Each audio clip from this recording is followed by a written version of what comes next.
येभिरङ्गैः समायुक्तो येभिरङ्गैः समायुक्तो राजयोग उदाहृतः राजयोग उदाहृतः किञ्चित् पक्वकषायाणां किञ्चित् पक्वकषायाणां हठयोगेन संयुतः.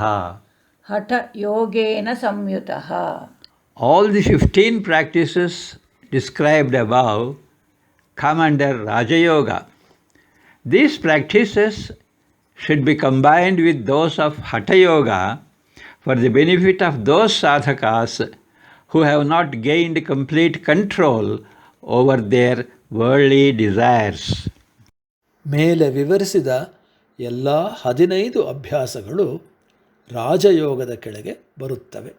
ಯಾರೆಲ್ಲ ಸಾಧಕರು ಅವರ ಪ್ರಾಪಂಚಿಕ ಆಕಾಂಕ್ಷೆಗಳ ಮೇಲೆ ಸಂಪೂರ್ಣ ನಿಯಂತ್ರಣವನ್ನು ಪಡೆದುಕೊಂಡಿಲ್ಲವೋ ಅಂತಹವರು ಈ ಅಭ್ಯಾಸಗಳನ್ನು ಹಠಯೋಗದ ಅಭ್ಯಾಸಗಳೊಂದಿಗೆ ಒಟ್ಟುಗೂಡಿಸಿ ಆಚರಿಸಬೇಕು.